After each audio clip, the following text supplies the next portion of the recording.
Okay, so the story is tell me that at a bachelorette party this summer, Okay. Megan Betcher. Okay, brag. Okay, yeah. I do have friends who are getting married. Wow. I'm not, to be clear, but my friends are. And never would. And I never will. Don't tell my mom. She listens to this podcast. Mom, it's a joke. It's a joke. I'm just joking. I promise. Anyway, my friend Betcher from the Spam a Lot episode. Of course, we love. Was trying to teach. She was doing occur, like yeah. Like, trying to roll her R's, Uh-huh. and was trying to teach other people who've never seen an episode of RuPaul's Drag Race or encountered Cardi B, I guess. Yikes. She was trying to teach them how to do it, and she's like, "It's like you're saying okay, but then at the end you switch to saying yurt." We were like, "No, it's not yurt." That's so strange. In what world are you saying yurt? It was psycho. And so the whole weekend we just kept being like, "Oh, yurt?" Because it's not how you do it. I love you, Betcher, but you are fundamentally wrong. That's just absolutely, completely off. Yeah, it's bananas. Yeah. She should be institutionalized for claiming that. Yes. Yeah, absolutely. So anyway, yurt is yurt. now how I say okay. She has broken my brain with her terrible pronunciation guides. That's fine. It's okay. We'll allow it.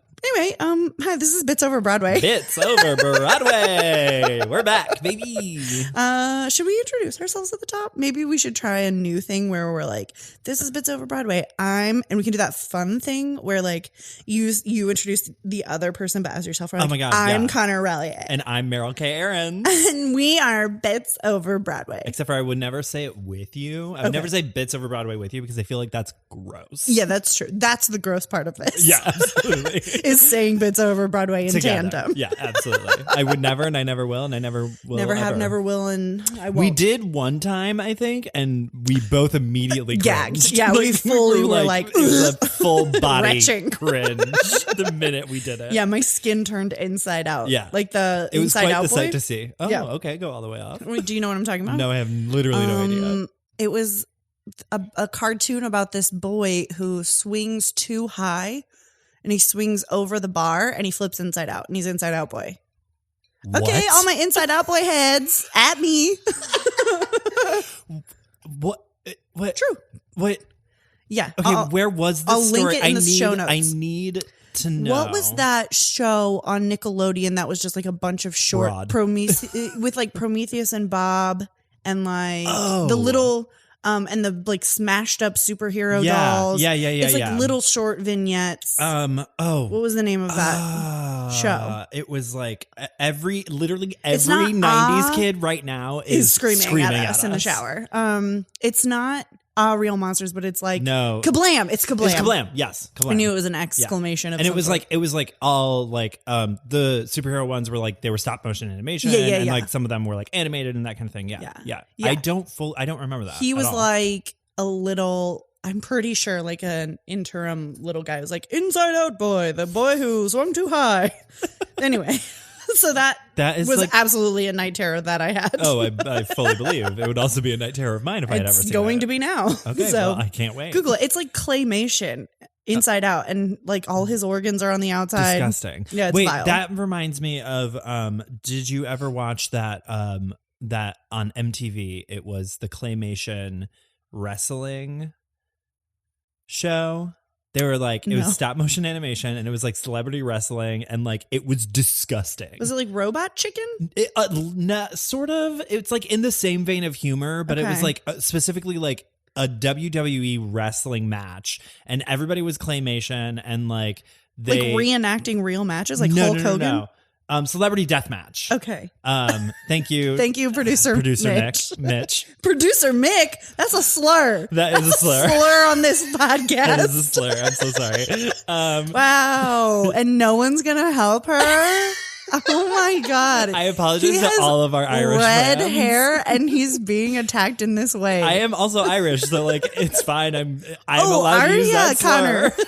I'm allowed to use that slur. It's fine. I can say it. I can say it. You can't say it. I can say it. You can't say it. No. But it was like it's a similar vein of humor of Robot Chicken. Where it's like kind of like stop motion animation and like gross and like that kind of thing. But they specifically have like celebrities like fighting each other, but they fight to the death, and they're like, it's disgusting. Like I fully remember watching it and being reviled, but also like I could not stop watching. You and Mitch are the only two people in the world who have seen this show. It's true. Okay, wait. So it wasn't like actual WWE wrestlers. No. It was like claymation. Sharon Stone versus. Yeah. Okay, I see now. Yeah. Gotcha. I think I specifically remember one with. I was about to say Jane Fonda, but I don't think that was her. I can't imagine Jane Fonda like voicing her claymation wrestler character. I know, honestly. But yeah, no. So, like disgusting claymation that just always constantly reminds me of Celebrity Deathmatch. Okay. But I didn't know the name of the show. I just knew it was on MTV, and I was like, "It's the weird MTV wrestling. It's show. that MTV wrestling show." And me, I was like, the only thing I watched on MTV was music videos. Wow, is that sad? That's really sad. That's crazy. I literally, next, I hated the music videos when I was I was a music video bitch. I was also like love a music video. When like MTV was still showing music videos, I was like 5. Yeah. And like, okay, well, drag me to hell. Okay, like we are practically the same age. Okay, but my whole life like revolved around. When did TRL stop? Morning. It wasn't even like TRL. I don't think. Maybe I guess it was, but I didn't watch it for like TRL. Yeah. Specifically tuned in for the music. Like, okay. At any point, if I was near a television that I could watch in the morning, I loved a morning music video. Oh my god, situation. I love that. For CMT. You. Oh, okay. Played the best. Oh, that's the only reason I know any country music. Oh wait, your parents don't play country 24/7? No, sorry. Shout out to Tammy and Jim. They don't, but it is my culture. But unfortunately, no. I got all of my knowledge from CMT. They play a lot of music videos. Anyway, okay, I love a music video is the point. Okay, that's great. And the show Next. Honestly, I would really only watch it for like Next and Room Raiders and like that kind of show. Is Room Raiders the one where they just find a regular man on the street and they're like, guess what? We're going to check out all the pubes in your toilet. And everyone's like, I'm sorry that I have pubes.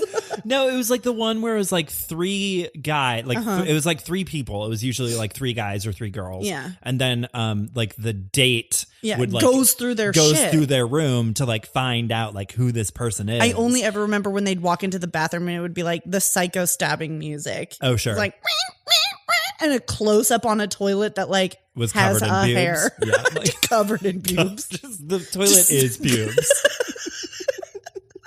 Like one of those toilet seat covers, but it's just pubes. And I was always disgusting. Like, that's honestly it's fucked up. Like it's really whatever. I mean, like, most people are gross, but also bathrooms are gross inherently. Like inherently. So like, let me wipe down the sink first. You know what I mean? Right. But like the whole premise of the show was that like they got kidnapped and then they couldn't. Right. Which it's insane to expect that your bathroom should be at company levels all the time. All the time. Like, I'm sorry, I clean the bathroom maybe once or twice a week or like a month, like or a year. Or a year. I will say, anytime I know people are coming over to my house, I do wipe down everything. Okay, go all the way off. Like, I am weird about because of Room Raiders. Room Raiders scarred you for life. Into thinking, not your parents. Yes. Not your family. No. Room Raiders specifically. Room Raiders was like, watch out, someone is always in the wings ready to camera your pube toilet. Go through your shit. Just air your dirty laundry. Ready to blacklight your whole fucking life. Oh, disgusting. Should we at some point talk about a musical? No, I don't think we should. This is more fun. We do not have a guest today, which is why we are already off the rails. Completely. But the Room Raiders and talking about disgusting things kind of segues into the musical that we're talking about today. Trying to segue us to a musical so hard. Okay, here it is. We are talking about Spring Awakening. I Am Barely Breathing. Is that what we're talking about? That's a joke for only Mitch and he didn't like it. He's so mad. He's rubbing his eyes right now. He's shaking his head at me. That's my whole life. I'm so sorry. That is funny because sorry to this man. Because Duncan Sheik wrote Spring Awakening. Yeah, he did. And he also wrote the 1996 Grammy Award winning hit. I had no idea he wrote that. Barely Breathing. How? Literally it sounds the same. Literally, how did you not know? It because sounds the I've same. like never listened to that song. I listened to it maybe once. Because you're so young. No, because I never listened to the radio, and I only listen to it's fine. fucking We're gonna listen to it now. Music. Now, quick question: Spring Awakening, or is this Barely Breathing? Okay, fine, I believe you. Same song. It's the same. It's the same thing. Let's skip ahead a little. Is there subtraction? You only feel the pain, nothing left. That's the same. That's Spring Awakening. No. Anyway, Who sings that? Duncan Sheik. What? I thought you just fam. wrote it. No, sir. I need to go. He's a multi-hyphenate bitch. I am also a multi-hyphenate. I am dumb, stupid, and an idiot.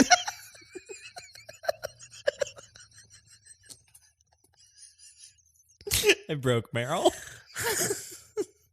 I'm trying to rip, but it's too good. I can't punch that up. Okay. Thank you. I am a comedy writer. So Connor took 8 pages of notes. I did. And I got drunk with Connor and watched a bootleg on YouTube. Recording of this production. Yeah. So we're bringing you a lot of different energies to the table. We've got a nice mix going. Yeah. I wish I'd written down any of the jokes that I had last night. Yeah. They were very funny to me. 3 butter shots of hot chocolate deep. So. It was great. Facts and figs. But I do want to say I took so many notes because like after our cabaret episode, I was like, I need to think more about the show. I need to be on an analytical level. I need to actually do my job. Truly all the love in the world to Kate, but for someone to come into my home and claim that a show is Brechtian and expect me to understand what that means. Like you don't know I went to a state school. It's crazy. That's crazy. It was great. And it was an amazing episode. And it's the best. And we love it. And we love Kate. And she's going to come back and take my job. She's going to take my position as co-host. Oh, absolutely. And mine as well. This is her podcast now. We're just filling in for her. We're ceding it to her. Okay. All right, Connor, hit us with the facts and figs. Spring Awakening. Music was written by, famously, Duncan Sheik, who you just heard singing and who I did not know was a singer. That's why the music is so good. Apparently. Mitch raised his eyebrows as though he had a thought. He was disagreeing. Mitch, do you want to get on the mic? Book and lyrics was written by Stephen Sater. It was based on an 1891 play by the same name, Spring Awakening, written by Frank Wedekind. Okay, she's going full German. The show is famously German, if you didn't know. Her name is Vendela, spelled Not with a Wendela. W. And German is crazy, man. Let's talk a little bit about that. Let's talk about German. It's a crazy language. They got that B that's not really a B. That's crazy. Wait, isn't it the B with like 2 lines? No, it's the B, but it's like doesn't connect in its loop. It's always a capital B. That's the one. Yeah. That's the one. It's like a PH sound or something. I don't know. It's PH. I don't actually Just someone Google German B for me and then tweet at me and tell me what that is. Please tell me that I'm wrong because I know that I am. We already talked. Oh my God, we are doing so many German episodes, and by so many I mean 2. That's a lot. That is a lot. All right, sorry. So the show went through like a ton of different like workshops and tryouts and stuff like that. It finally, I think I don't fully. I didn't write down how many years it was in workshops and stuff, but it landed off Broadway in May 2006, and then ran until August 2006, and then that same year. In December, the show opened on Broadway, and then it closed in January 2009 after 859 performances. The London show opened in January 2009 and ran until May 2009. There have been so many tours and international productions.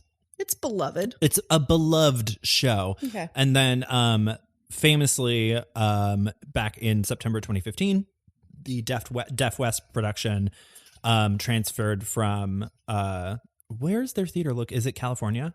Yeah, transferred from California as the Broadway revival and ran until January 2016. Brag. The original production was nominated for 11 Tonys and won 8 of them, including Best Musical, Best Book, and Best Original Score. And then the Deaf West revival was nominated for 3 Tonys and didn't win any. And that is offensive. Truly. This Wikipedia says that it was conceived in the late 90s. Oh, Go All the Way Off. So it's actually a Gen Z musical. It is a Gen Z musical, which is wild because the children. It feels very millennial to me. It feels extremely millennial. But in fact, it's Gen Z. Wow. Based on its conception. Listen, I don't make up the generational rules. I just follow them. It's true. It does make sense because Duncan Sheik came to, again, as we said before, in 1996 hit. So it makes sense that he would be writing and able to get someone to listen to his musical by the late 90s. That makes sense. And then just like a short synopsis. There's not like a really... There's no way to do this quickly. There's no way to do it quickly because this plot. All I have right now is set in late 19th century Germany. The musical tells the story of teenagers discovering the inner and outer tumult of teenage sexuality. Word for word from Wikipedia, baby. You're welcome. We love Wikipedia here at this. Wikipedia, would you like to sponsor us? Give us money. Yeah, Wikipedia, which famously asks you to donate $27 every time you read an article, is going to give us money. I mean, it's free advertising. Because Wikipedia needs advertising. Nobody knows what that is. They do need the ad bucks. True. All right, let's get into it because we spent 15 of our 30 minutes talking about other things. Okay.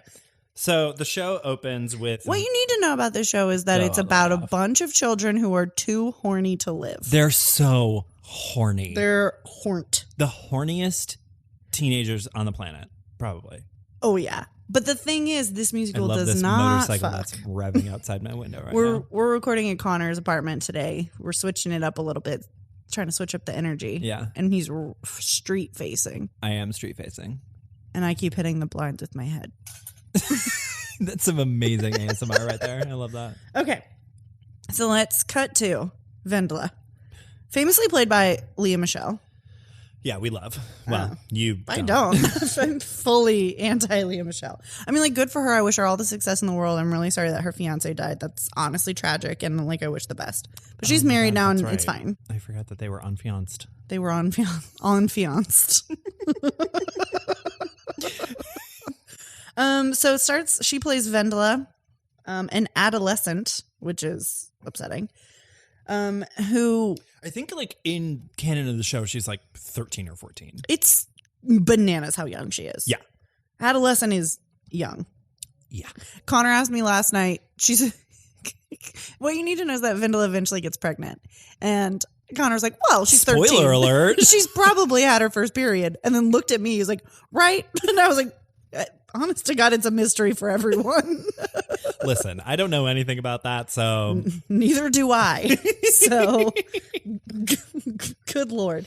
Anyway, So she opens the show and she's singing about... she's singing the song Mama Who Bore Me. Mm-hmm. Not the reprise.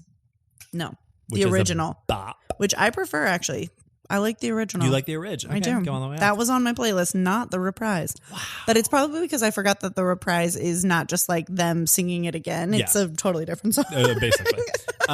So she's like singing the song Mama Who Bore Me, which is all about like, essentially, it's weird that they kind of open the show with the song before the scene happens with her mother, because the song is all about like her mom not teaching her the things that she needs to know. And here's my question. How do you know that you haven't been taught the things you need to know? I mean... How are you to acquire that knowledge? No one's really certain. And honestly, you learn something new every day. I mean, that's true. But like, I just assumed... I do vaguely recall asking like one time. Yeah. But like, I was never like, my mom won't tell me. I was just like... My mom will tell me what I need to know. Well, I think... This is why I won't survive in a fascist state, because I just accept all authority as giving me the correct information. I think one of the problems with this, and we can like, this is the Christianity of it all. In this specific show, they are living in like a very Christian society. Like Melchior, the character Melchior talks a lot about how like the church is like teaching them all these things about being shameful and being sinful and all that kind of thing. And, that's kind of the situation where like they're not getting the sex education that they need, which is why she gets pregnant. This is why abstinence only doesn't work, folks. This show entirely is about why abstinence only does not work. It is truly hilarious that she has sex and then is like, that's how you get pregnant?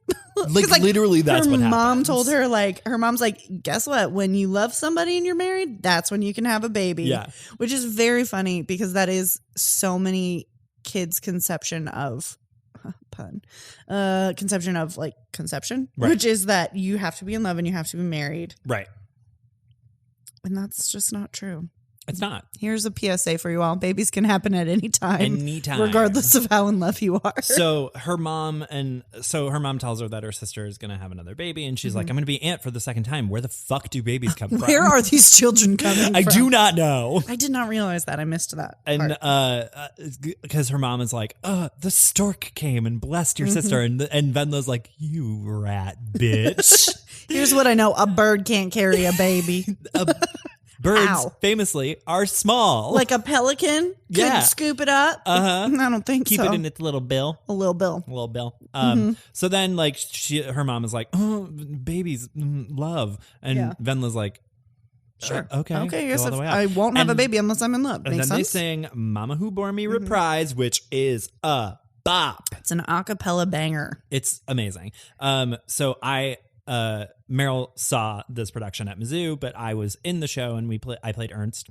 And we the guys constantly backstage, we were mad that we didn't get to sing Mama Who Bore Me because we all loved that song. Yeah, it's a great song. So we would sing it in the dressing room. Okay, but you have literally all the other songs. Yeah, I know. So like I know. Like this is classic patriarchy. We don't get one thing and we're mad about it.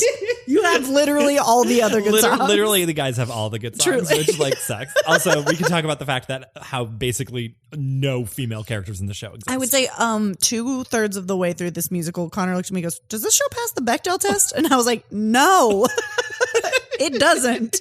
Famously, it does not, because in every single conversation when there's actually nope. The scene at the end when the girls are talking, when Ilsa is showing the girls the note. But it's about a letter from Melchior, so that doesn't count. Yeah, they're like, he doesn't know about Vendla. Yeah, but no. Okay. I'm calling Alison Bechdel right now. Yeah, you text her. Excuse me. You text her. I hated Fun Home, and I would love to get your opinion on. Okay, we haven't even gotten out of the first scene. So, I wanted to talk about, me putting on my little theme hat. Okay. I wanted to talk about how, the show specifically uses music as like, not an instrument. That's so fucking stupid. Multi-hyphenate. Stupid, dumb, and idiot. I have this book that, where Duncan, Sheik, and, Steven Sater talk about like the writing of the lyrics and like what each song means and a sort of finishing the hat for Spring Awakening. Yeah, essentially. I mean, that's essentially what it is. Yeah. And in it, they talk about how like all the music, all the songs are supposed to be like out of time, essentially. Which is why they have like the hand mics and it's this specific what am I trying to think of? It's like a tool in the musical for them to like essentially remove the characters from the action and them to talk about like the quote unquote world of the song where that is like timeless, which is how it comes to the end when they're singing Song of Purple Summer and they're all in their modern Are they clothing. claiming that their pop punk fantasy is timeless? Essentially, yes. Duncan Sheik, I would like a word. But it's like it's the idea of the I get it. It's right. Not discordant, but it's a contrast. Right. It's the contrast from like what's happening on stage. This like older like time. It's essentially a period piece, sure. Right? But with the music and the song, when they enter the quote unquote world of the song, it's supposed to be talking about how the things that we're talking about in the show are timeless. We're talking about everyone's been horny since the dawn of time, and like, kids are alwahave going to get pregnant if you don't tell them how it happens. Right. Yeah. And there's it's human. It's literally biologically programmed into you to have sex. Exactly. So, and I think that and the reprise of Mama Who Bore Me is like sorry, is that offensive to people who are asexual? Sorry, asexuals. I understand that it may not be biologically programmed into you. Yeah. I mean, guess. Please don't cancel me. That's true. God, I live in fear. Oh, constantly. That was frog in my throat. Gross. But yeah, like Mama Who Bore Me Reprise is like the first instance of like that timeless, like tool that they use throughout the show.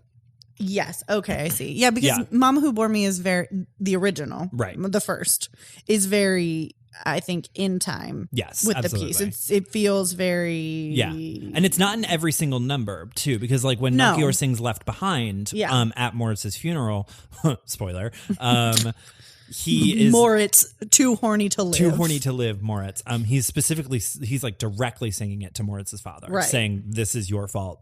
You are the reason he died," which is true. Well, one could say it's big swinging titties, but someone else could, I guess, make the argument it was strict parental abuse. True. So after Mama Who Bore Me Reprise, we cut to teenage boys in Latin class. This Latin is a trigger. When I listened to it for the first time in like literal years, I like had a visceral reaction. Well, Latin's hard to remember. It's hard to memorize something, in a language that is not your own. Yeah, and you have to learn it in a specific rhythm, which was easy because like you can kind of hear it in the background of the song when you listen to it on the recording. But like when I was rehearsing it, I had about like 4 or 5 days to learn it. So I would be like at work just saying it over and over to myself, like constantly. And it was when I heard it for the first time in so long, I was like, cute. So they're studying Virgil in Latin class when Moritz Stiefel, a nervous and anxious young man, sleepily misquotes a line, and the teacher chastises him harshly. Then enter Melchior Gabor, OG fuckboy. He's very hot because he doesn't believe in anything. And yes, he's an atheist. He's horny. Sort of a he's good Marxist. At school. Loose Marxist. He's a Marxist in the sense that like every white boy in Brooklyn is a Marxist in that they like don't want to go to work. Right. But they don't understand anything else. Exactly. Like I shouldn't have to go to work to make money. And like, right. Okay, but like let's get deeper on that. And they're like, that's pretty much it. Yeah, that's all that communism is. And it's go like, off. Okay, go all the way off. Anyway, so Melchior Gabor tries to defend him because he's also a white knight, and we love that for him. And Moritz is like, also maybe horny for Melchior. There's like a weird romance there. Bye. There is. I don't know if anyone has ever really like I'm sure there's been some production that like explores whether or not Moritz is in love with Melchior, but there's definitely like a queer energy about Moritz. The whole thing. Here's the thing. I can't see a group of boys without being like, somebody here is gay and having feelings. Capital F feelings, as Meryl said. Are you nervous or are you gay? That's the eternal question. And sometimes it's both. Why can't it be both? Porque no los dos. But no, so like I definitely think that Moritz has some kind of queer energy about him, especially because he gets so tied up in like, oh, this boy is like frazzled. Cannot like, because the whole thing is that Moritz hasn't been sleeping because he's having like sex dreams, and he's like, I'm literally going insane because I am having these sex dreams and they're not normal. Too horny to live. But at the same time, when Melchior is like, I will explain sex to you. I read a book about titties once, and like we all have. Honestly, it's called National Geographic. It's called Encyclopedia Under Breasts. Go all the way off. I love that. Under B for big swangin' titties. Swangin' titties. He's like, guess what? I wrote a 10-page fan fiction about what it would be like to fuck. And congrats. And that's what all fan fiction is. Exactly. So congratulations. Exactly. He also drew pictures in this essay that he gives to Moritz. Yeah. This is later on in the show, but like Moritz gets so fucking worked up because he like sees a vagina, and I'm like, okay, that's a faggot if I ever smelled one.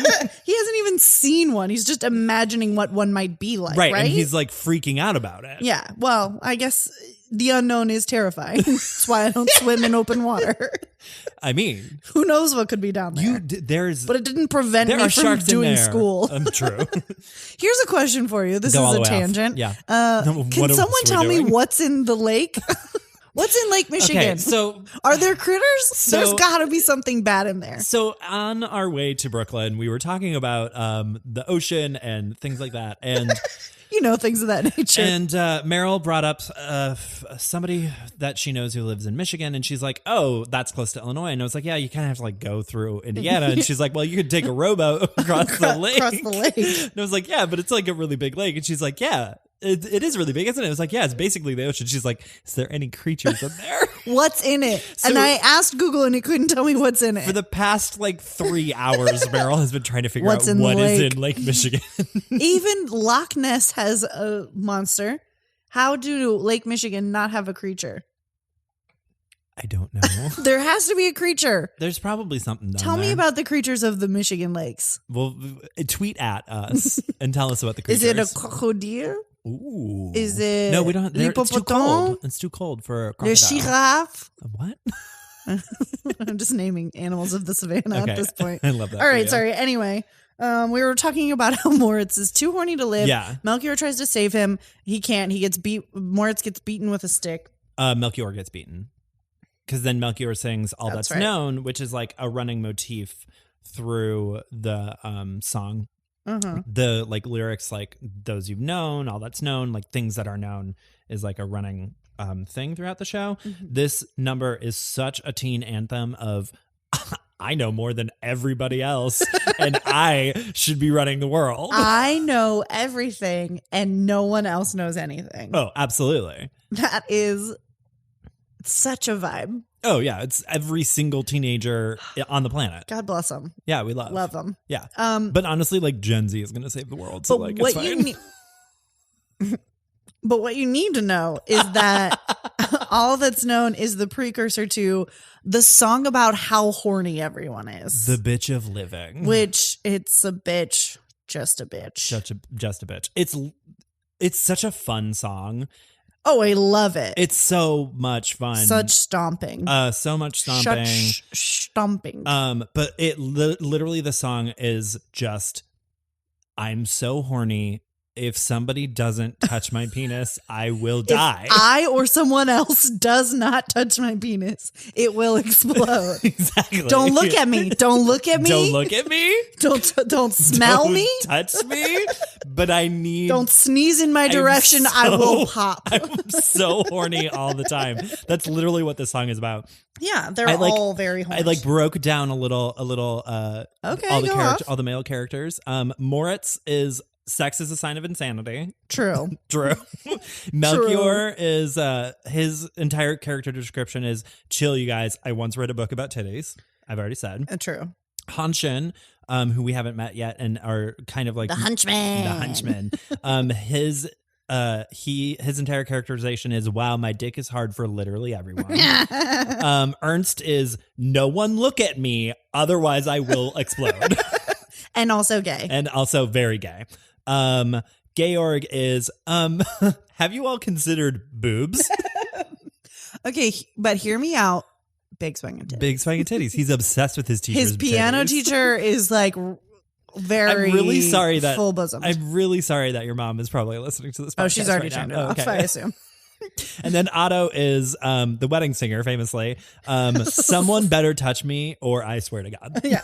And that is the vibe for the whole production. Literally the entire production. Except all the girls are like, this will be my husband. And they are not horny at all, but a little horny. Right. It's not that they're horny, and this is my problem. They're not depicted as horny. They're just like, okay, well, it does feel nice when you touch me.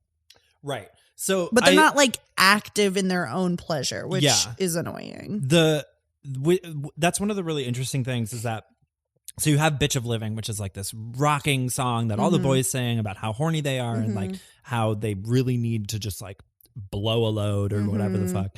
And then or however the kids are calling it these days. Saying these days. And then the literal next song is My Junk, which is sort of a response to Bitch of Living. Not the Fergie version. Right. Sorry, this is a different song. It's okay.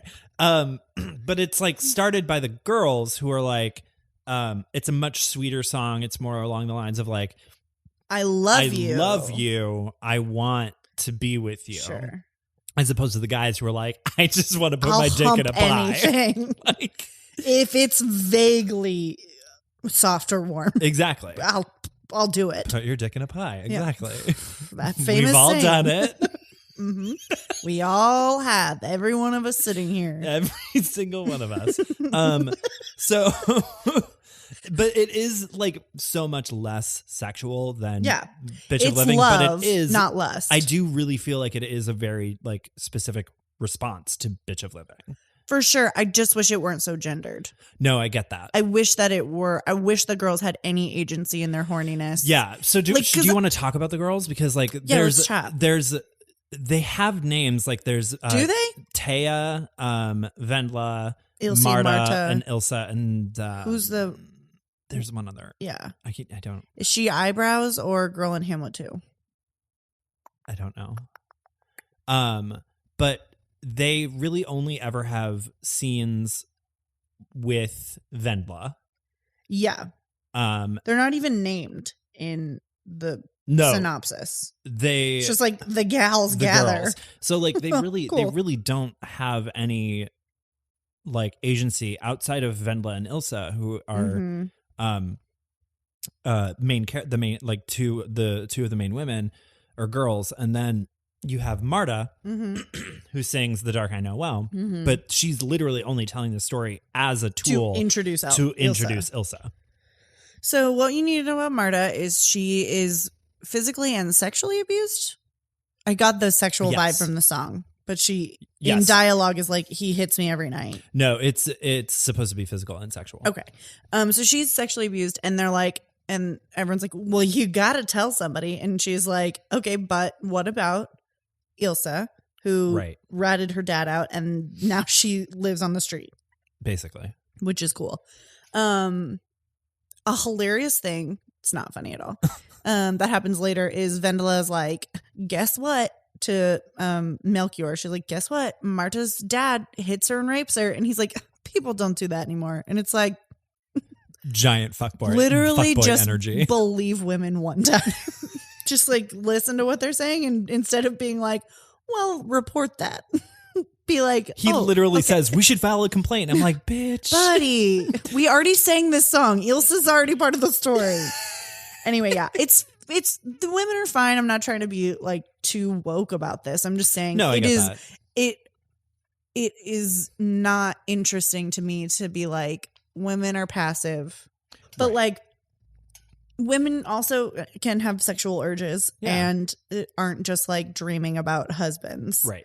So I get that it's a definite response to Bitch of Living. And Bitch of Living is fun. Yeah. It's a very fun, raucous song. Oh my God. It's just so like fun. The girls all have to be like soft and like ladies about it. Essentially. And what I want is big mouth is what I'm saying. I love that. I love that.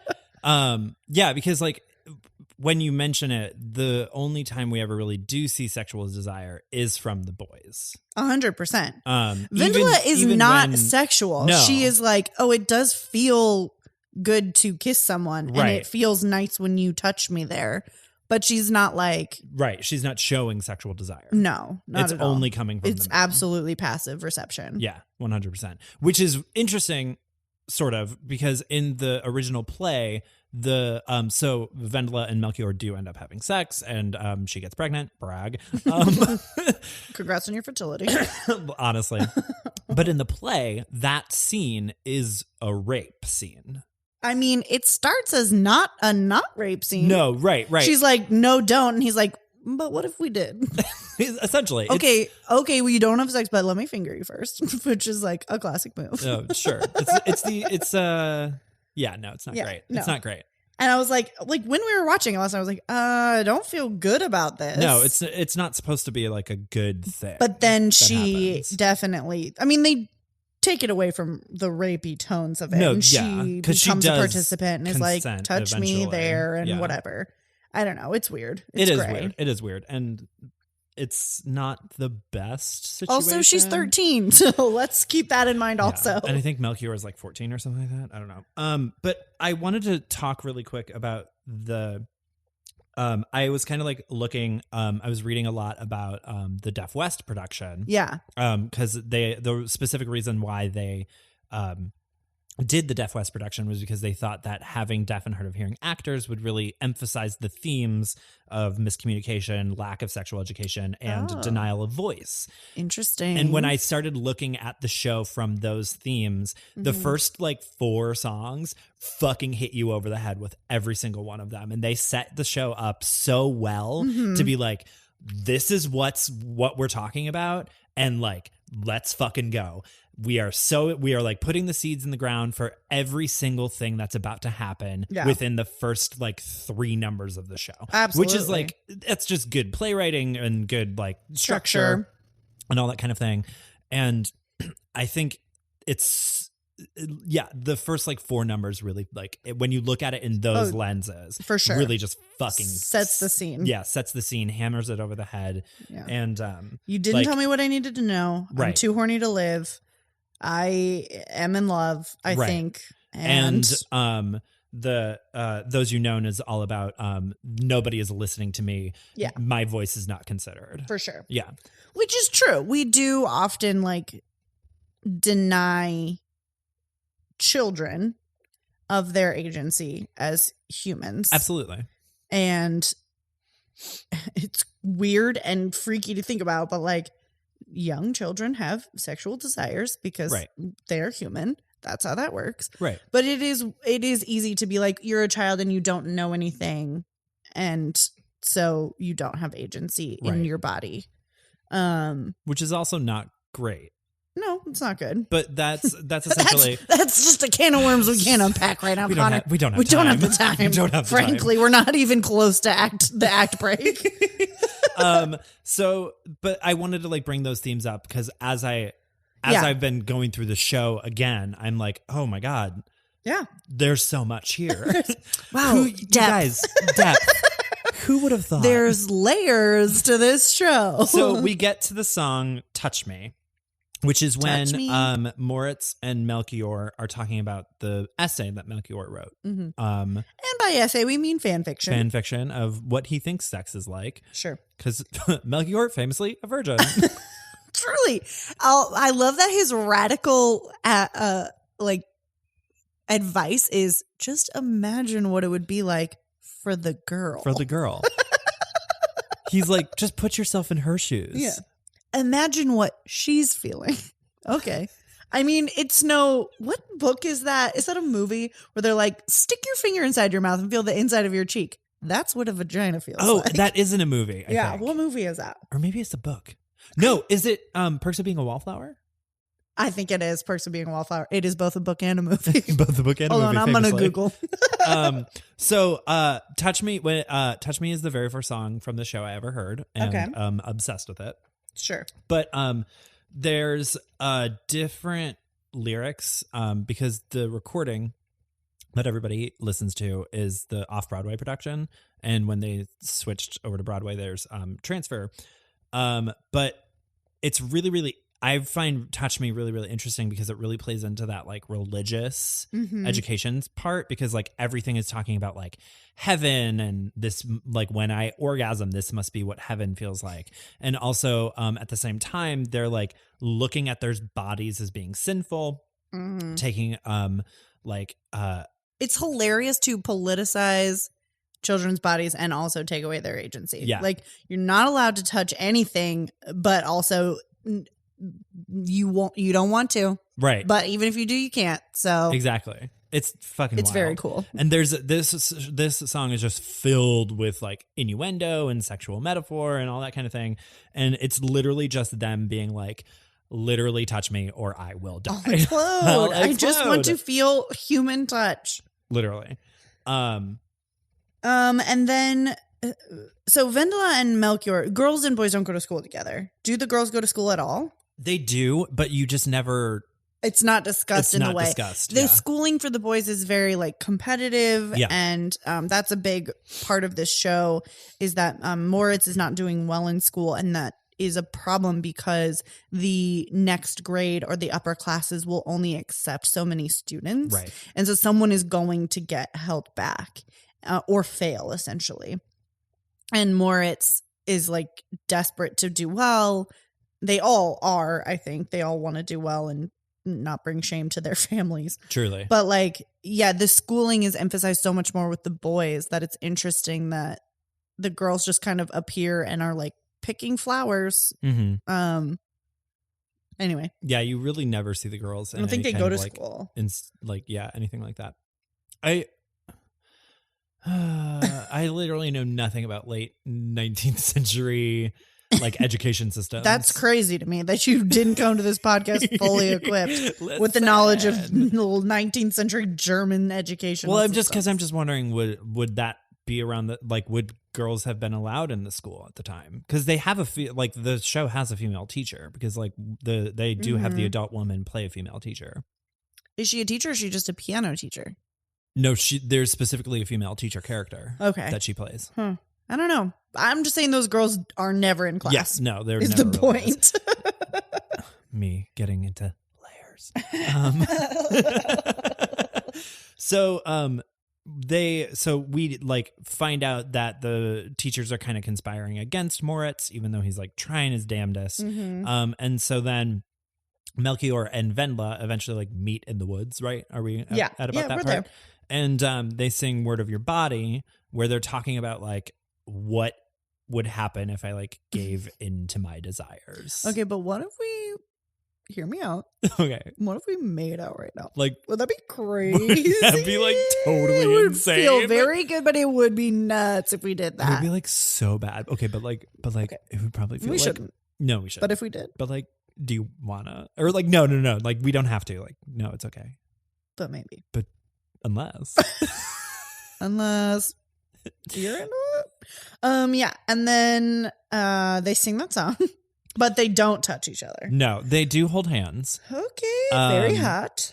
Hottie. Cooterati. And then meanwhile at school, Moritz sneaks a peek at his midterms and is like, I passed.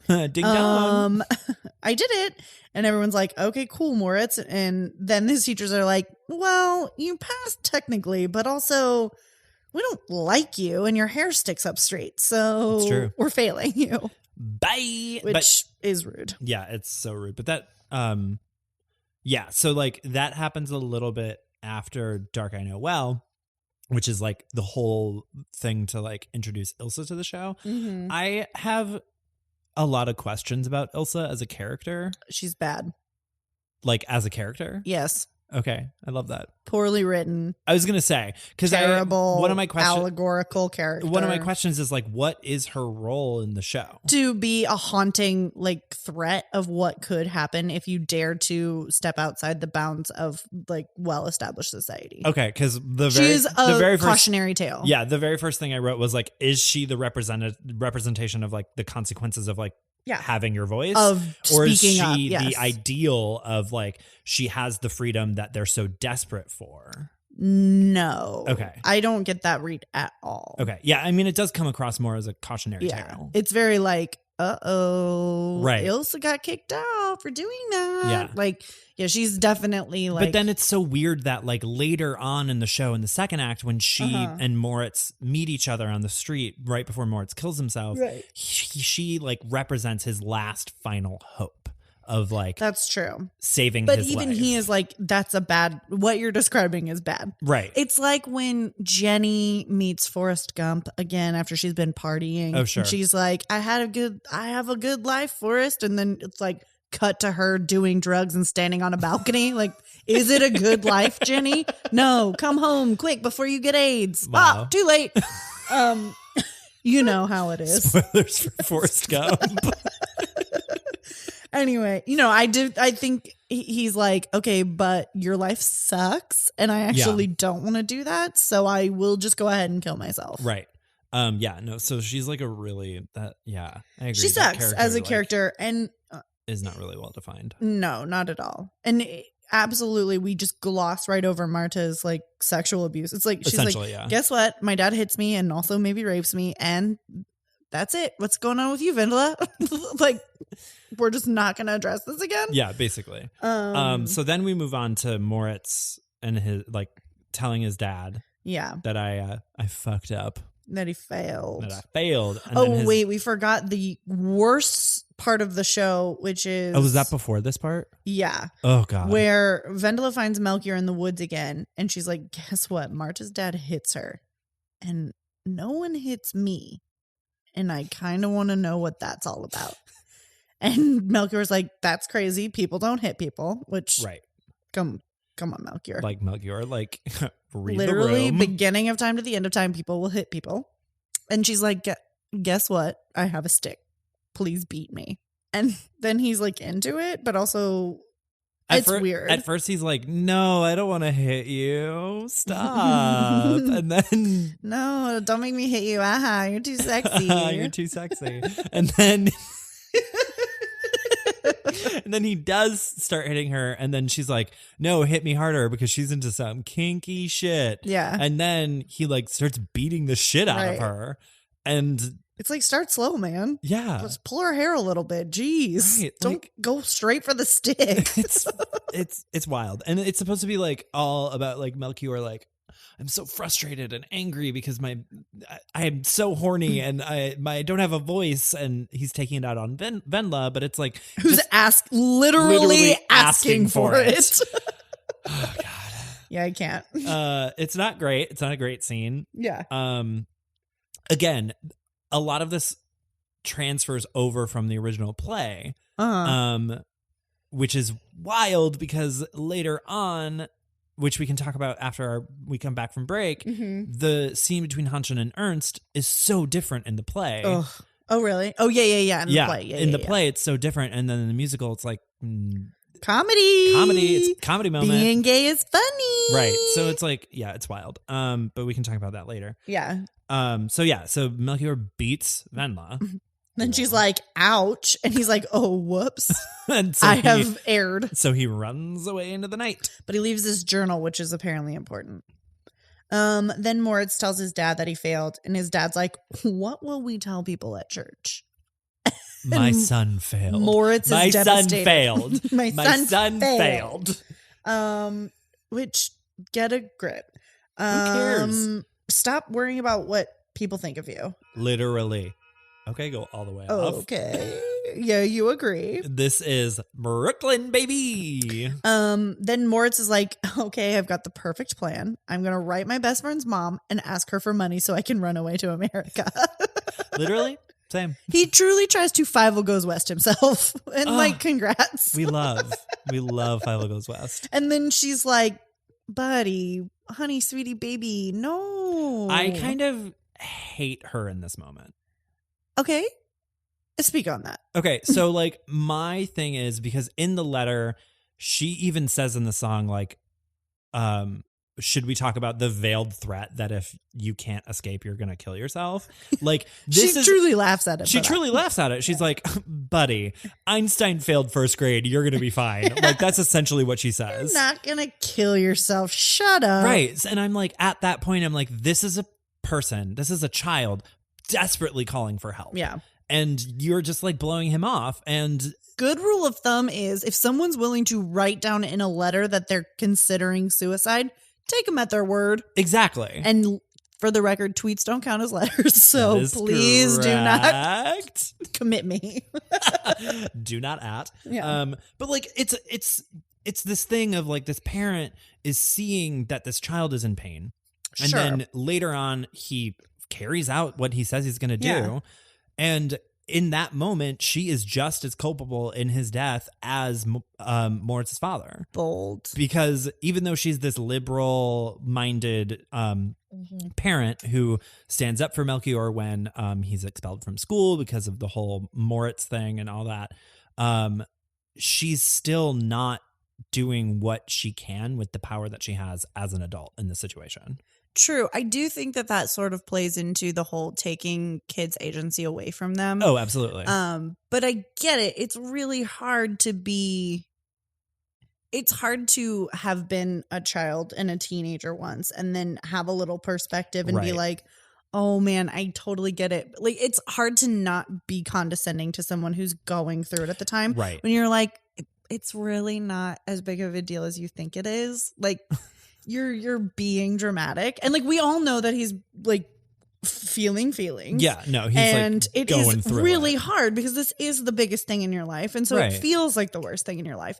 It's really hard to come at that and to be a parent or to be an adult in someone's life or an older figure and like strike the right tone of not condescending, but like, you're not going to run away to America. Right. You're not going to kill yourself. Like, everything's going to be fine. I promise you we'll get through this. In that moment, you're taking away their agency to like express their feelings. Right. And like, this does feel intense and feels really serious. This is now a parenting podcast and I'm telling all of you how to do it. I've never been a parent, so I have all the authority to do this. It's true. It's really hard to extend empathy and grace and be like, okay, let's talk about that. You're feeling this type of way. And also, it's not her kid. So that's also difficult. True. Like, he's writing to her as a peer almost. Right. That is absolutely correct. And how is she to know that he, like, I don't know. When everything else feels so dramatic, they're like, literally, don't touch me or I'll explode. Right. If I fail, I'm literally going to kill myself. Like, those can be said at the same level. And how are you supposed to differentiate which of those is real? Right. But that said, grain of salt, if a child is like, I feel like I want to end my life, maybe do intervene. Maybe like run some interference. Yeah. Maybe like definitely step up. Yeah. Just be like, okay, well, let's talk about that. Do you want to go? Maybe I'll talk to your parents for you, which is really the course of action she should have taken. She should have taken. Don't write the letter to Moritz. Like, go to Moritz's dad and be like, hey, your son wants to kill himself. And he told me so in this letter. So maybe like chill. Yeah, exactly. That's what you can do as a parent is run interference for your friends' children. Don't tell him that all these successful people failed out of school. Oh, definitely don't be like, it gets better. Do not try it gets better these children. Try it gets better these children. Please. Ever. Okay. So then in a hayloft, Melchior is so mad about being a teenager. Yeah. He has to sing The Mirror Blue Night. Right. Which is, it's a really good song. And he does some fucking OA bullshit. Yeah. He's the OA choreography or whatever the fuck. I don't know. That's just Tai Chi, I think. I'm so tired of it. Stop being a nerd and you won't have to see it. It's crazy. I can't. Like, this only comes across my timeline when someone's like, what fucking nerds? And you're like, it's literally everywhere. I have literally muted it so much. I can't escape. Nerd alert. I've never even watched it. Never in my life have I watched that show, and it's everywhere on my timeline, and it's so fucking annoying. Anyway, save the OA. Save the OA, hashtag. So he sings Mirror Blue Night, which is all about like liminality, being stuck in between two places because he sees himself as an adult, but he's still a teenager, and is like, it's again denial of voice. And that's the problem with children. They always think they're older than they are. Yeah, absolutely. I wrote down that this is the ultimate no one understands me song in musical theater. Mage. And no one does understand you. And it's so hard because it's so easy as a person who's grown up to be like, right, buddy, I also felt like that. Right. I felt that way a lot with my youngest brother, where I was just like, oh, sure. And it's so shitty because I know I was probably a condescending dick to him sometimes, like when I was in college, and also being the most emotionally angsty, overwrought version of myself, to be like, you think high school is hard? Buddy, you're gonna be fine. Like, that's so annoying to hear as a person who's like, okay, well, it doesn't feel fine. Exactly. What if it isn't fine? Like, what if I don't make it out of here? You assuring me that it's fine doesn't fucking help. Exactly. It's that idea of like, I literally did not think I was going to make it to my 20s, so now I'm just winging it. It felt like I wouldn't, and now I'm here, and I don't have a plan. Exactly. Just kind of thought I'd be escape potted out of here by now. God, I wish. And then Vendela finds him monologuing, and she's like, here's your journal back. my bad for asking you to beat me up. She apologizes because he beat her. That's cool. Yeah. And then Melchior's like, that one was on me. You should get away from me. I'm a monster. Vendela's like, okay, but what if we just play outside in the rain? Which is an interesting suggestion. Go off. This is 19th century Germany. We don't have the tools to prevent you from dying of a cold. Vendela, you idiot. And then they're like, okay, it's actually really sexy to think about running around in the rain. Yeah, it's like super sexy. So let's make out a little bit. And they do. And then they bone. Yeah. This Wikipedia says both of them nervous. They continue to entangle themselves and then hesitate, sensing that what they are doing is something very powerful. Very powerful. And then Melchior rips off Vendela's bodice. You see full boob. One full boob. You only see one. And she's like, okay, I don't know if I want to do this. And he's like, but have you considered that you do want to do this? And then they do that. As all at once, the song comes to a crescendo. Melchior penetrates her. Vendela cries out and darkness falls. Note, this scene was slightly softened from the show's off-Broadway run, where consent from Vendela was a bit more ambiguous. It was ambiguous. It was still ambiguous in the Broadway show. Felt pretty ambiguous very to me. ambiguous. Which again goes back to that whole play of it all, you know. Yeah. Anyway, that brings us to the act break. We've gone over by fully double what we were allotted for this first act, so we're going to have to make it quick in Act 2. Okay, we'll be back.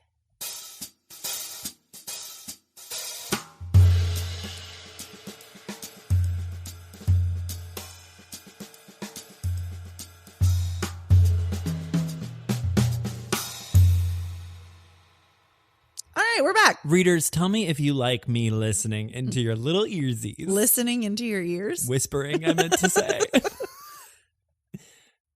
That's me listening into your ears. Good. I loved that. Is that funny? That was Do we very love? funny. That was riveting content. All right, Act 2. Guess what? Vendela and Melchior still doing it. Boning. They just finished. And also, I'd like to point out that, like,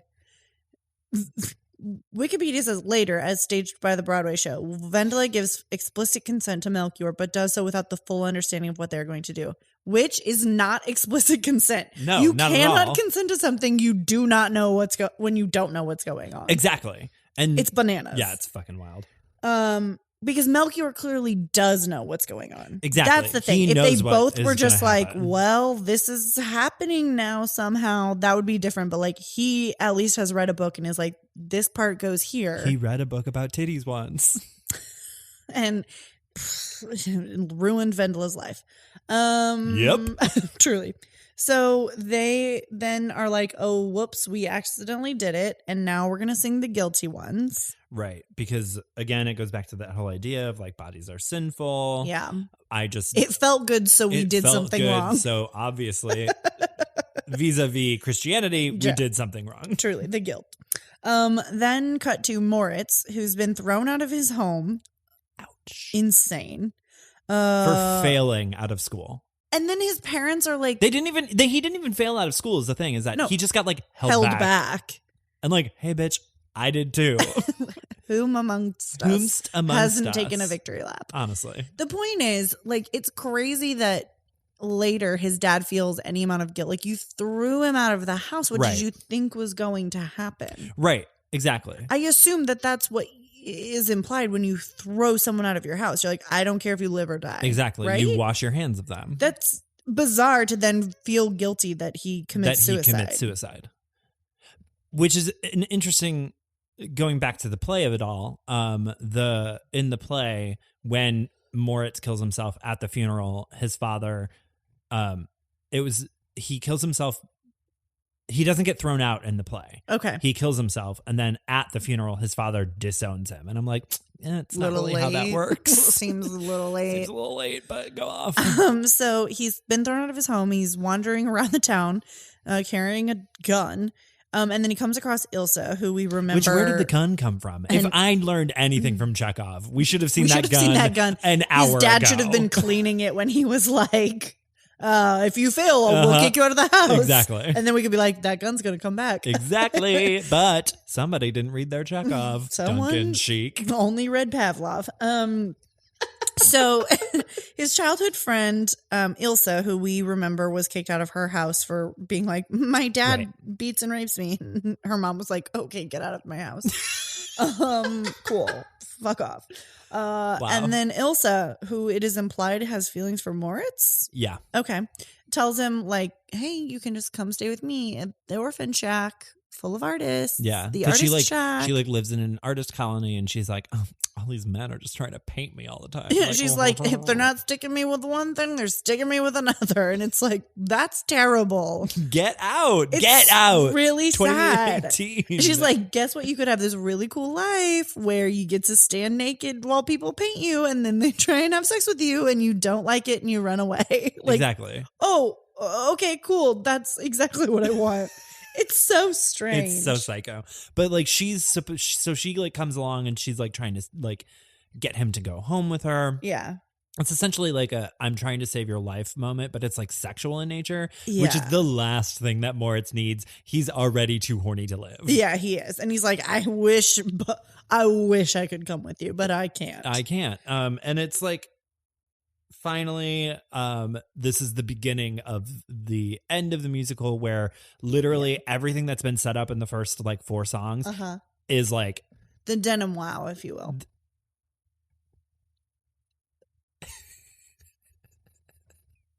I resent that remark.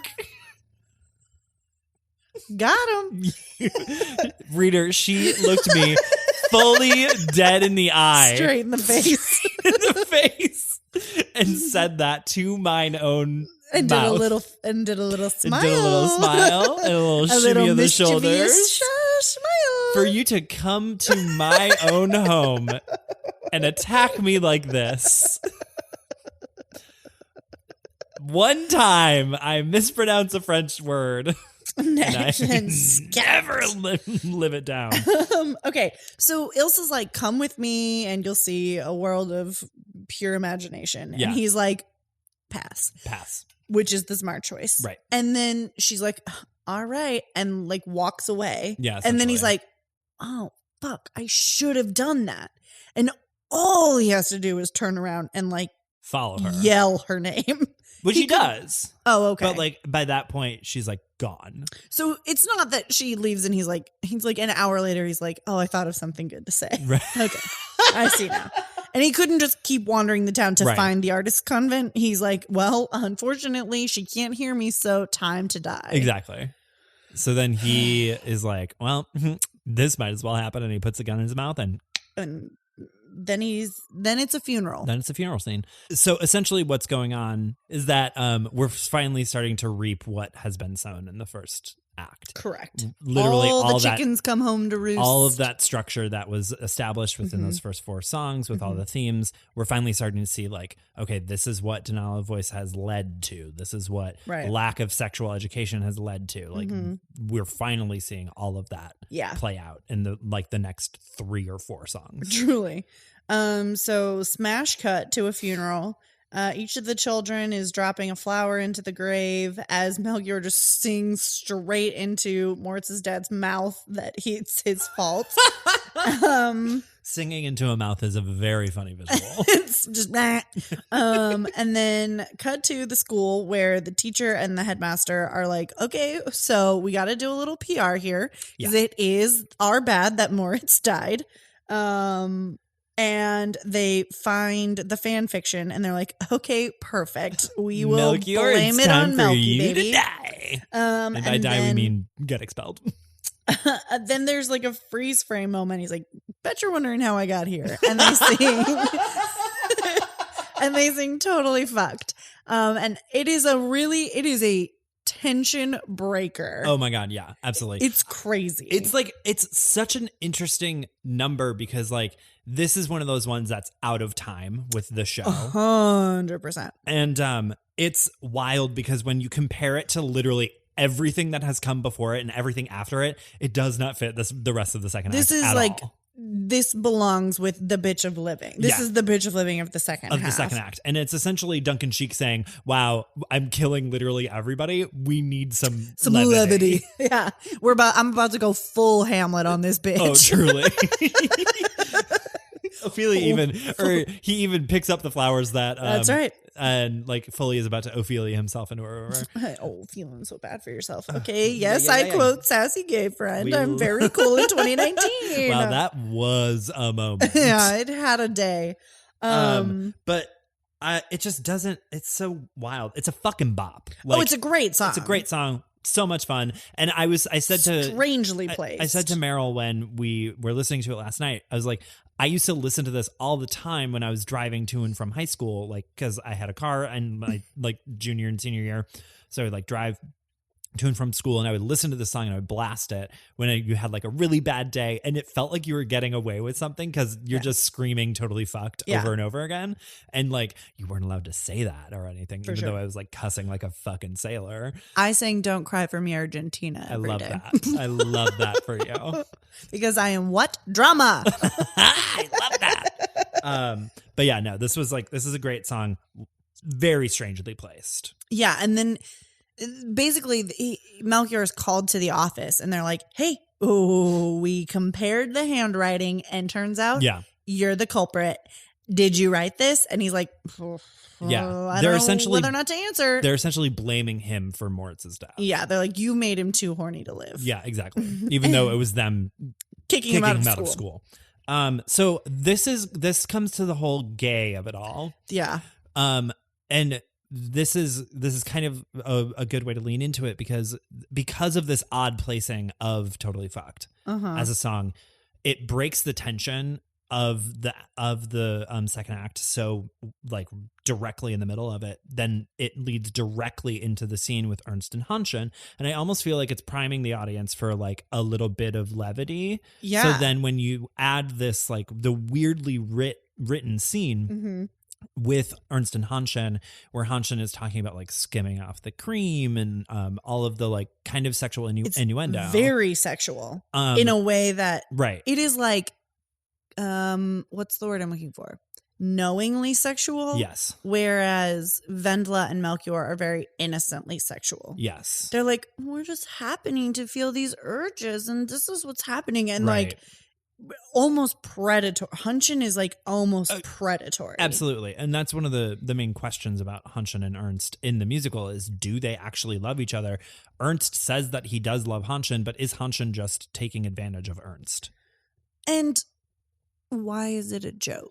Exactly. Which is what I'm saying is that so Totally Fucked, you have this like moment of levity and then you go right into the scene and it's like written kind of strangely and they're talking about all these weird shoehorned things. In, exactly. And so I feel like the audience is kind of like primed for something a little more fun. And then all of these like kind of odd things between the two of them are happening and the lines are kind of weird. So like then it kind of gets written off as a joke, which is not great because it's like the one time we're actually seeing two characters connect on a sexual level. Express their sexuality. Exactly. But I mean, like, I'm talking like now we're getting into weird stereotypes of like over-sexualizing gay people. Right. And now it's very funny that boys like each other. And it just feels too tongue-in-cheeky for me. Yeah. Like, I also wish that we had any indication that this was going to happen prior to. There is a little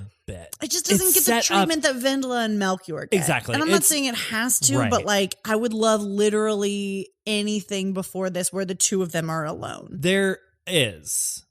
I don't remember that. It happens. that is true. It happens really, really quickly in the first act. After the school scene, when after Bitch of Living, all the boys stand up and they're like getting ready to go. Ernst and Hanschen, both in Bitch of Living, talk about how they're attracted to men. Oh, okay. Because Hanschen is the one who like sings like "Looks so nasty in those khakis," and and Ernst is the one who's like, "I hate changing in gym class because I'm getting boners because all the other boys are so hot." The like one fear we all have. Literally, me in high school. It's fine, and. So like you see them at the end of Bitch of Living, like leave together, and Hanshin is kind of like starting to come on to Ernst in that scene. Oh. But that's literally the only scene you get between the two of them before this scene. Yeah. Meanwhile, Melchior and Vendela get like the bulk of the show. Right. I don't know. It just felt very unearned to me. It is. And I was like, okay, I mean, I guess I appreciate it, but I don't feel like enough care or thought has been put into it to make this like interesting. Right. And there's some discrepancy between like the show or the musical and the play, because I read some of the play dialogue between Ernst and Hanshin. And one of the things is that like, is Ernst being taken advantage of in the musical because Hanshin is kind of like coming on to him really strongly, and Ernst is kind of looked at as like a very pure character. He doesn't really have any of the other like, or like he's like, yeah, he's seen as a very pure character. He wants to be like a country pastor and all that kind of thing. Even though it's like against him, and like Hanshin is seen as this like carnal character. Yeah. He's in My Junk, he's like masturbating on stage, and he's like, that's true, very materialistic. And in the play, apparently this scene is played much more sincerely. It's very much Ernst and Hanshin, even though they are such polar opposite characters, they're coming together and saying, we still love each other despite this. It's much more Ernst takes a much more active role in the scene in the play. And I'm just like, why wasn't that translated in the musical? It's weird to be like, again, it's such a weird dynamic of insisting that someone is the aggressor and someone is passive. Exactly. And it's like a mirror to Vendela and Melchior. 100%. Why must it always be someone giving and someone receiving and not two people meeting in the middle? Exactly. It's very bizarre to me. It is. It's a really weird way to look at sex and relationships. I think that's the default. Sure. For some reason, that's how we've programmed society. Yeah, absolutely. And so it is, I think it's hard to get out of that headspace. Sure. But it is a weird way to write it, especially when the source material is very like, we're two people who are very willing. Right. For absolutely. this to be a thing. It's a very odd way to write it. And I do feel like maybe it was written as a joke. It's so strange. Is Duncan Sheik gay? I really thought he was. I actually don't know. Who's the one who's gay? Who's gay? That Mitch's eyes just rolled into his brain. Can't a gal say who's the one who's gay? You're asking who's the one who's gay of all of musical theater history. Who's the one who's gay? Someone wrote a musical that's gay. A lot of people who Sondheim. Hold on. Who's the one who did that? I'm so it's exhausted. Really recent. And he was like, I did this and I'm gay. Oh my God, I can't. I literally have no idea what you're talking about. I don't know. Okay, no, he dates models. Apparently, I don't know anything. Duncan Sheik does? Yeah. Okay, well, go all congrats. the way up. Good for you. Okay, I don't know what I was thinking of. I'll figure it out. This is stupid. Keaton is this for Caitlin. When she's like, what's my favorite musical? You wish that I could be Keaton? Is that what you're saying? No, I wish my boyfriend could be Keaton. Keaton and Caitlin aren't dating. They live together. They're living in sin. When Caitlin says, what is my favorite musical? And Keaton immediately goes, Sweet Charity. And she wasn't asking him like a quiz. She couldn't remember the musical that she loves. Are you thinking of Pasek and Paul? I don't think they're together. No, I would never think of them. Oh, I know that about you. They were at an award show. This person was. Okay. And he was like getting an award for writing something gay. That's so broad. That's literally like the past 3 years of musical theater history. I'm also gay. And so it meant a lot. About Lil Nas X? Yeah, I'm thinking of Old Town Road. No, it's like it's like either the Tonys or maybe the Oscars. And he's like, I literally don't know. He won for best screenplay. Just look up best screenplay winners for the last 10 years and give me the gay ones. Okay. Give me the gay ones. I didn't. And by I 10 years, I mean like in the past 15 years because I haven't seen the Oscars in truly 5 years. Yeah, literally. Are you thinking of Moonlight? No. No. Everyone knows that was gay beforehand. Yeah. It was a white guy. Oh, well. You're really opening up the doors there. He might have been wearing a scarf. Daryl! You're not helping. I don't know. I really thought it was Duncan Sheik. No. It was like kind of surprising. I have no idea. Truly no idea. Cut all of this. Okay.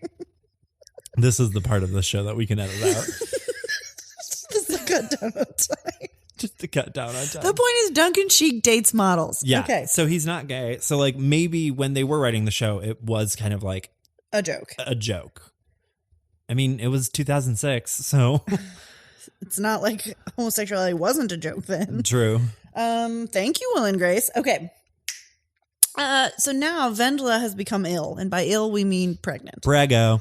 Her mom's like, okay, it's fine. Doctor's coming. He gives her some medication, and he's like, Vendela, you're fine.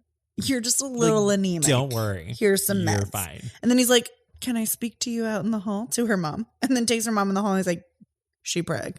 She real fucking preg. She real preg. And her mom's like, Guh? How? Does a full spit take. And just like immediately screams at Vendela. She's just like, how could you? And Vendela's like, what are you talking about?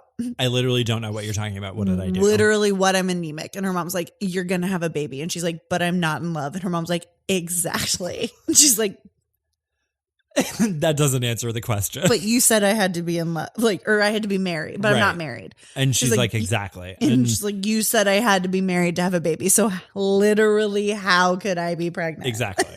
And it's like, bitch. And her mom's like, okay, that's not on me. And Vendela's like, it's on you. Yeah. And her mom's like, it's not on me. Who's the baby daddy? Which is nuts. Like, insane. That's on it's you. Literally insane. You did not tell her what sex is. What you said, she asked you point blank, and you said it's when a man and a woman love each other very much and they get married and now they have a baby. Exactly.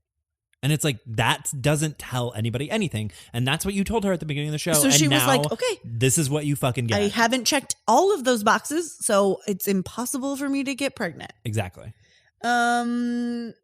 She was like, oh, you lied to me. Her mom rejects the guilt and insists Vendela tell her who the child's father is. Yo. Vendela reluctantly surrenders a passionate note Melchior sent her after they consummated their relationship. And then she's like, oh no, I'm pregnant. This is bad. And then she's like, but you know what? Maybe it'll be good. And I'm going to have this baby and we're going to have a good life together. Mm-hmm. Spoiler alert. Nope. No. Meanwhile, Melchior's parents are across town. They're arguing about their son because his mom's like, who cares that he wrote this essay, this fan fiction? Right. Like, that's not a good enough reason to send him to reform school. Right. Because she's like, are we so afraid of the truth that we're willing to hide away our only son? Yeah.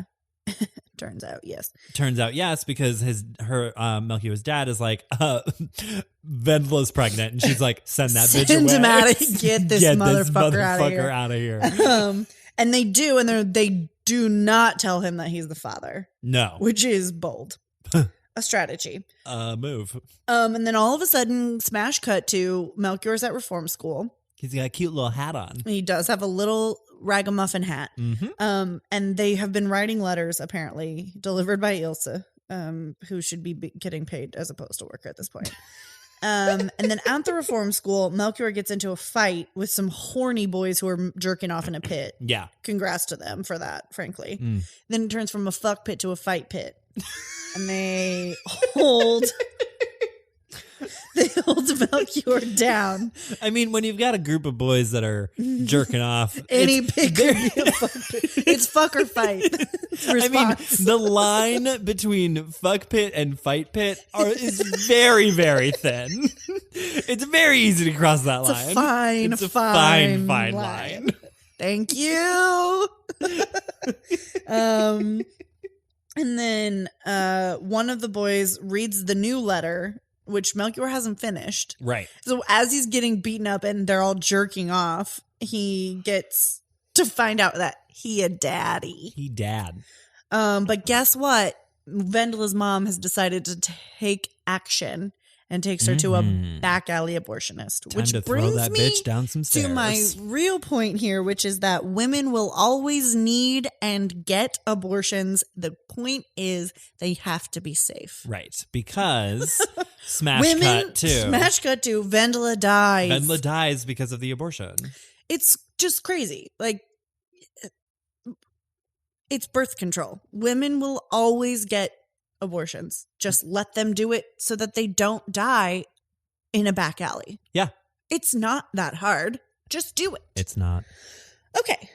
Melchior gets back to town and he's like, Ilse, tell Wendla to meet me in the sexiest place I can think of. The graveyard cemetery. at midnight. Listen, have you ever been to a cemetery at midnight? I don't think so. When the moonlight hits, when the moon hits your tomb, eye. it's a big pile of gloom. That's amore. You heard it here first, folks. And then Ilse is like, "Oh no, I can't tell him that Wendla dies," which feels like the time to tell him that Wendla dies. Right. Don't let him go to the cemetery. Like what? And find out for himself. What are you doing? Why don't you just say, "Oh, buddy. Oh, buddy, don't go to the cemetery." I hate for you to hear it from me. This is not how I wanted you to find out.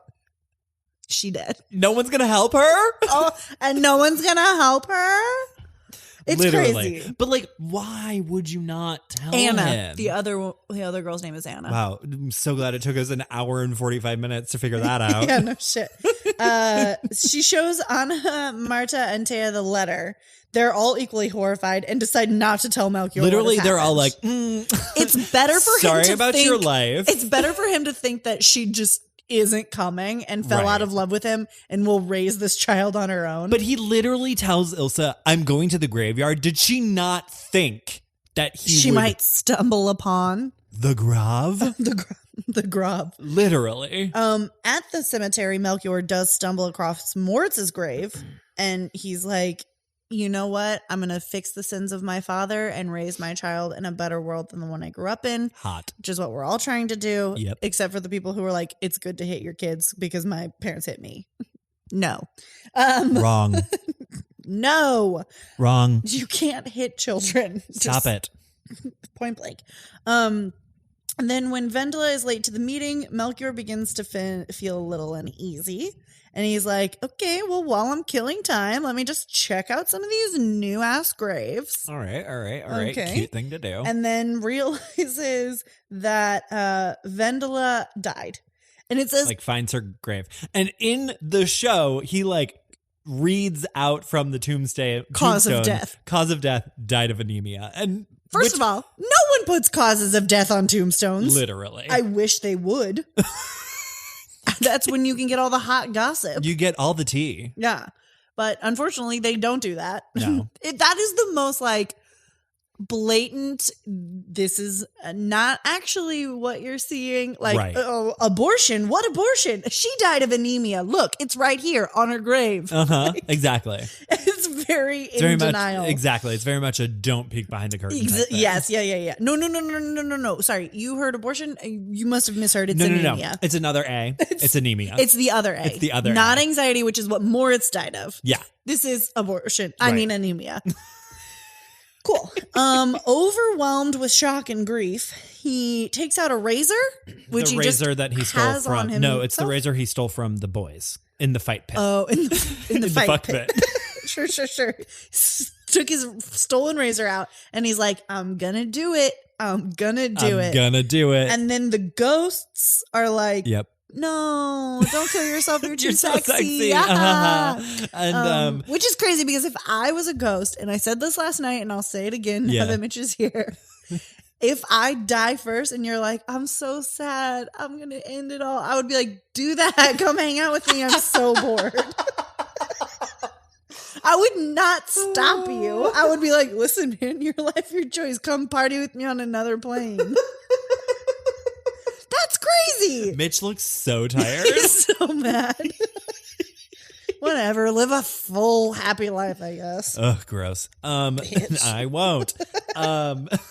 So yeah, the ghosts arise from the grave and are like, no, don't kill yourself. Don't do it. And so Melchior's like, okay. Switches the switchblade closed and just trots on out of the cemetery. And he's like, I'm going to walk the rest of my life with the memory of those that I have lost and loved. Yeah. And I'm like, you're 14. You're 14. You didn't even have a baby. You barely fucked. Exactly. He was like a 3-pump and done. 3-pump and done. Like, okay, congrats. You've seen a titty. Literally one titty. You've seen one whole nipple. Congrats.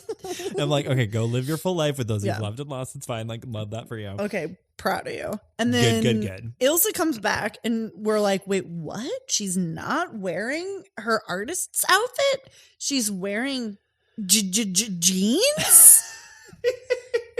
Good. And then everyone comes out wearing Johns and hoodies and sweaters and what was her name? Catherine Zeta-Jones. Something like that. Catherine the Imelda Zeta-Jones. Staunton Christine knockoff. Christine Daae. Yeah, Christine Erberst. Yeah, she walks out with like a cancer hat on, and we're like, "Are you going through it, sis?" She's going through it. And they sing "Song of Purple Summer." Oh, Estabrook. Yes. She like walks out with a cute little hat on, and like the other adult man comes on with like a sweater, and Jonathan Groff comes on with a cute little sweater. Yeah, he's a little twink baby, little baby twink boy, and they sing "Song of Purple Summer," which is like the song of hope. It's like saying like it's the moral of the story. Ilsa walks out and is like, "This is what we learned." Okay. Wheel of morality, turn. Show us the lesson that we should learn. Did you know Taylor Trench played Moritz on tour? On the U.S. tour? Or like the first tour? I don't know. It just says notable tour replacements. Wow, I love that for him. Congrats. Proposed film adaptation. Yeah, that's been in the works for like a minute. In 2009, they were like, maybe. And then never again. Sheik was like, JK. Oh, in 2014, Sheik revealed to UT San Diego that the movie would include a new song. So anything is possible. Wow, go all the way off. Well, Hollywood is very, very busy working on all of the movie adaptations of Lin-Manuel Miranda's works. So I can't discuss this with you. They can't spare any resources. I cannot, and I won't. Oscar screenplay winner. Are you seriously still on this? I gotta know for the people at home. So basically, "Song of Purple Summer" is like the song saying, even though all of these things have happened, even though this is the kind of like mentality of the time, things will get better. The curve of the universe bends toward justice, and like it doesn't. Well, unless you make it, it don't. It's essentially saying like, hey, we'll be okay. It's all gonna. It's essentially the it gets better of the show, and I understand that like the entire song is a metaphor for like this beautiful world that we're going to live in, but like the lyrics are fucking wild. Like, cause they're like, the earth will wave with corn and the fences will sway in the wind. And I'm like, and stallions will mate with mares. And I'm like, can you just like say it? Just come clean. Just say one sentence that is not an allegory. Just one sentence. Just one clear. Is it Graham Moore? Are you gay? I'm sorry. Hold on. I'm so done with this. Yeah. Okay. Graham Moore. The guy who wrote I think this is right. Oh my God. Okay. He wrote The Imitation Game. The one about Alan Turing. Who was famously imprisoned for being gay. Yeah. And he's like, guess what? I tried to kill myself when I was 16. So this means a lot. I'm pretty sure this is who it is. Interesting. He looks white. So. I'm glad that is the criteria. A white gay man. A white gay man cried at the Oscars. Okay. What white gay man hasn't cried at the Oscars is my main question. Anyway, the last song, in my opinion, sucks, and it's not boring. Great. It's not great. It's not a good ender. It's a shitty end. Yeah, it's. You have such bops. Why are you closing with this weird, folky, and the river will run pure and clean, and we'll all be God's children. Like, what are we doing here? Well, a lot of the show has a ton of Bible imagery for sure. So this is kind of the final I just think it sucks as an ending the song. Promised Land. It does suck as an ending song, and I also think that the finale of Act 1, I believe, is not a great finale number. No, 100%. It's so and it doesn't. Both of them are kind of so allegorical, and they're not really saying anything about the show itself or moving the plot forward in any way. So it's what is the point of either of these numbers? And that is the question we ask ourselves every day on this podcast. It's true. What is the point of any of this? That is absolutely correct. Connor, you had 8 pages of notes. Did we get through any of the stuff you wanted to talk about? Yeah, no, we hit a lot on it. And I felt like I was kind of proselytizing all of my thoughts. Okay, with big a word. T. Love that for you. Thank you. No, it was perfect. I just wanted to make sure we hit everything. Is there anything you want to themes? No, I mean, we talked about the Arts. main the main themes that are the theme miscommunication, lack of education, sexual education, denial of voice, and I do think that it would have been really interesting to see the Deaf West production. Same, because I was just gonna say that I totally see how having actors with disabilities can amplify those because especially in our society today, we really don't accommodate people with disabilities. 100%. We are two able-bodied people saying this, which is, we can't really speak to that, but no, but you can comment on the fact that we are not accessibility oriented as Absolutely. a society. And having actors who are deaf and hard of hearing and are specifically communicating with the other actors on stage through sign language, and that I can totally see how that amplifies those themes. So I think. So does someone sing? Yeah, they do. So I don't remember fully, but I think every single character is played by 2 people. That makes sense. Yeah, and one of them sings and the other signs. So fascinating. Yeah. Watching people sign music is the best. Yeah, it's you great. should YouTube that. Yeah. It's very fun. Yeah. I love it. Their Tony's performance was really good. I think they did I think they did a medley. Okay, cute. Let's all go Google that now. Link in the show notes. Yeah. Ding dong. Connor. Yeah, Mare? Man and chair this for me. Okay, so I absolutely love this show. Okay. It's one of my top 10. Speak on that. I feel like I have been. Okay. Go all the way up. I feel like just listen to this episode again. I mean, truly. A lot of the love that I have for the show does come from nostalgia. For sure. It does help to be in a show.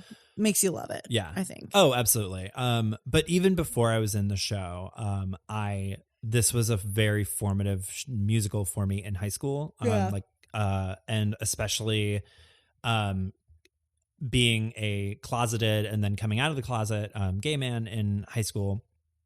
Oh, I'm so sorry. Did you not know? We gotta shut it down. I'm so sorry. Shut it down. I should have told you beforehand. Yeah, I can't believe. I know. I've been hiding this from you the entire time. This is a crime. It's I've true. been crumbed. Okay, go ahead.